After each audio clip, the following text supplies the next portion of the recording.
नमस्कार दोस्तों, आज की हमारी इस वीडियो में हम आपके लिए पितृपक्ष की एक बहुत सुंदर कहानी लेकर आए हैं। एक समय की बात है, जो दो भाई बहन थे। दोनों का विवाह हो चुका था और दोनों के दो दो बेटे थे। बहन विधवा हो चुकी थी और अपने भाई के घर में रहती थी। इस बात से उसकी भाभी बहुत नाराज रहती थी। ऐसे ही पितृपक्ष आया तो वह बोला, मैं पितरों के दर्पण और पिंडदान के लिए गंगा जी जा रहा हूँ। ऐसा कहकर वह वहाँ गंगा जी के लिए चला गया। भाई के जाते ही भाभी ने बाहर खेत में ननद और उसके बच्चों के लिए झोपड़ी डलवा दी। अपने बच्चों के साथ वह झोपड़ी में रहने लगी। कल सुबह शाम के घर भाई के घर जाकर घर का सारा काम करती। बदले में भाभी बचा कुचा उसे खाने को दे देती। जब भी वो भाभी के घर से आती तो आटा छानने वाला कपड़ा अपने साथ ले आती थी। घर आकर उस आटे में सने कपड़े को पानी में घोलकर चूल्हे पर चढ़ाकर पकाकर बच्चों को देती और कहती, खीर है, खा लो। ऐसे ही समय बीतने लगा। एक बार भाभी ने उसे वह कपड़ा ले जाते देख लिया तो बोली, बाबूजी, आटा छानने का कपड़ा कहाँ ले जा रही हो? इसे यहीं छोड़कर जाया करो। उसने वैसे ही किया। उस दिन भाभी ने उसे बचा हुआ कुचा भोजन नहीं दिया और बोली, कल आपकी माँ का श्राद्ध है, बिना बुलाए चाड़क मत हो। आंगन में लगा यह पीपल का पेड़ अगर अपनी जगह से हिले तो आना जाना। यह सुनकर वह बहुत दुखी हुई और बोली, रोती रोती अपने घर चली गई। घर पहुंची तो बच्चे बोले, माँ भूख लगी है, कुछ खाने को दो। वह बच्चों को बोली, बेटा आज हम सब का उपवास है, भूखे ही सो जाओ। अगले दिन बच्चे बोले, मामी ने कहा था कि आज नानी का श्राद्ध है, तो चलो बाहर चलते हैं। तो वह बोली, बेटा मामी ने कहा था कि आंगन का पीपल का पेड़ अगर अपनी जगह से हिले तो आ जाना। तुम बताओ, कभी पेड़ हिलता है? पत्ते हिलते हैं, टहनियाँ मिलती हैं, कभी पेड़ को हिलते देखा है?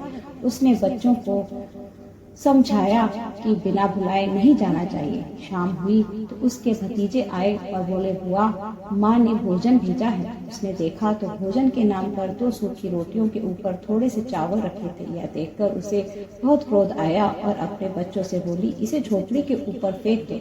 और वह भूखे ही अपने बच्चों को लेकर सो गई। सारी रात गंगा माँ को याद करती रही और बोली, हे माँ गंगा, मेरे भाई की रक्षा करना है, हमारी रक्षा करेगा। अगले दिन भाभी आई और बोली, भाई जी, कल तुम्हारे पिता का श्राद्ध है, बिना बुलाए आना मत, लेकिन आंगन का पीपल का पेड़ हिले तो आ जाना। अगले दिन की वह भाभी के घर भोजन के लिए नहीं गई। शाम को फिर उसके भतीजे आए तो सूखी रोटियां चावल के साथ देके उसके फिर वह रोटी और चावल झोपड़ी के ऊपर फेंकवा दिया और भूखी ही बच्चों को लेकर सो गई और सारी रात रोती रही। माँ गंगा से प्रार्थना करती रही। इसी तरह पितृपक्ष के 16 दिन बीत गए और उसका भाई वापस आया तो उसने देखा उसके घर के आंगन में कीचड़ ही कीचड़ भरा है। वह अपनी पत्नी से पूछने लगा, यह कैसे कीचड़ है? मेरी बहन और भांजे कहाँ हैं? तो उसकी पत्नी बोली, श्राद्ध के पूरे 16 दिन तक मैंने तुम्हारी बहन और भांजे के पर्थ कच्चे दूध से धोए